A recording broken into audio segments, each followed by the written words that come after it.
اب کیا کسی کو قرآن کا سبق پڑھا کر اجرت لینا اس معنی میں کیسے آ سکتا ہے؟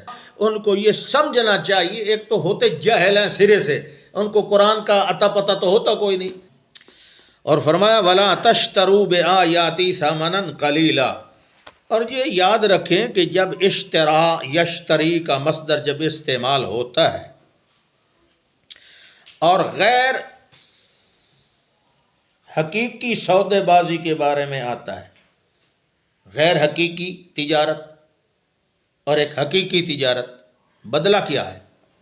تشترو بے آیاتی، میری آیات کے بدلے نہ خریدو، ثمنن قلیلاً، پیسے خریدے جاتے ہیں یا چیزیں خریدی جاتی ہیں؟ چیزیں خریدی جاتی ہیں نا۔ تو یہاں تو اللہ کہہ رہا ہے ولا تشترو بے آیاتی، آیات تو ایک چیز ہو گئی نا، نہ خریدو میری آیات کے بدلے پیسے، پیسے تو خریدے ہی نہیں جاتے۔ بے شراء کی تجارت کی حقیقی صورت کیا ہے؟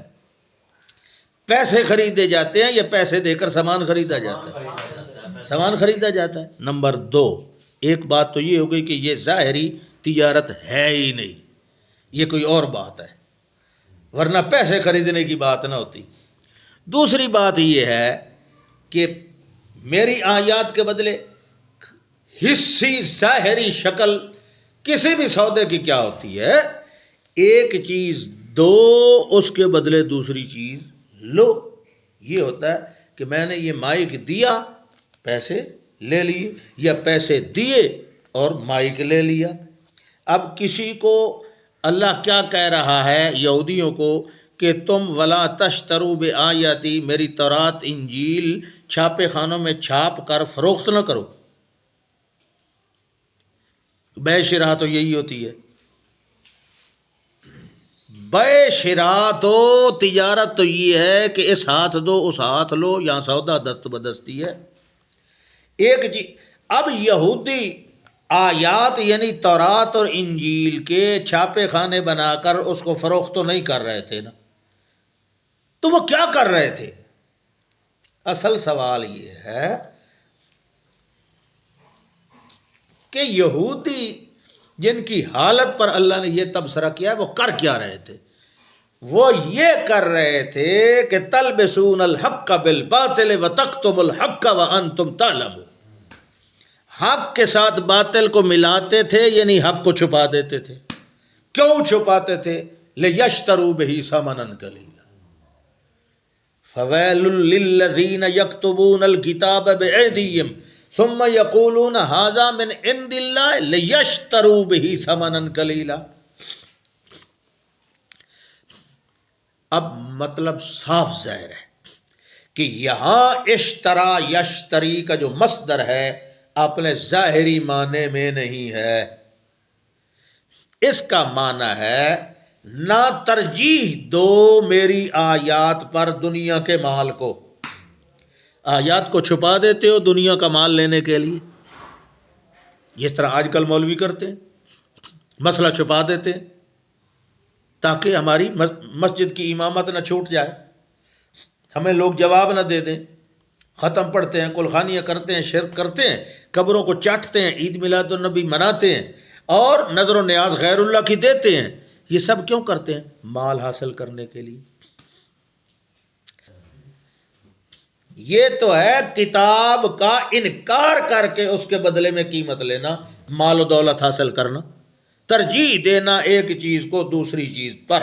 اور یہ معنی میں نہیں کر رہا ہوں، بہت سارے مفسرین نے کیا ہے، مثلا امام کشیری رحمہ اللہ نے بھی یہی معنی کیا کہ لا تؤثروا علی عظیم حق کی خصیص حظکم، میرے عظیم حق پر اپنے رذیل قسم کے مال و دولت کے حصے کو ترجیح نہ دو، ترجیح نہ دو۔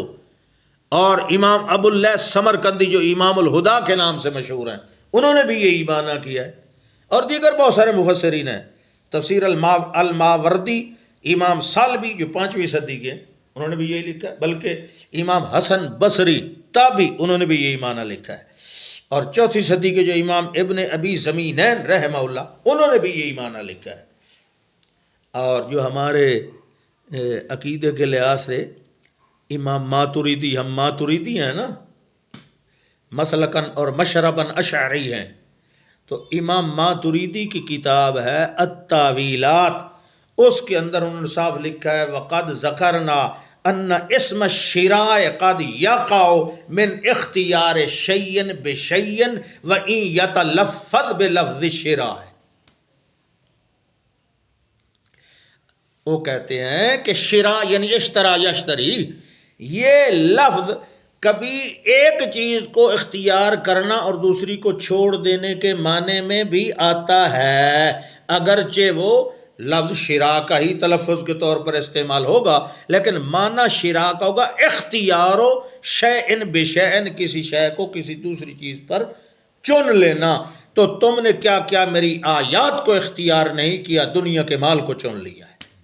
لہٰذا یہ جو عثمانی لوگ علماء پر اعتراض کرتے ہیں کہ جی قرآن کی اجرت لینی حرام ہے تو قرآن لا تشتروا بآیاتی ثمنا قلیلا، ان کو یہ سمجھنا چاہیے، ایک تو ہوتے جاہل ہیں سرے سے، ان کو قرآن کا عطا پتہ تو ہوتا کوئی نہیں کہ قرآن کے الفاظ کا معنی کیا ہے، اصطلاحات کا مطلب کیا ہے، اصل معنی بنتا کیا ہے، تو وہ کہہ دیتے ہیں کہ جی قرآن کسی کو پڑھا کر اگر تم اجرت لوگے یا نماز پڑھا کر یا تراویح پڑھا کر تو پھر یہ مال حرام ہے، کیونکہ اللہ نے کہا لا تشتروا بآیاتی ثمنا قلیلا۔ تو ایسے جہلاء کو یہ سمجھانا چاہیے کہ یہاں اشترا یشتری اختیار کے معنی میں ہے، بیچنے اور خریدنے کے معنی میں نہیں ہے، ایک چیز کو چھوڑ کر دوسری کو اختیار کرنا۔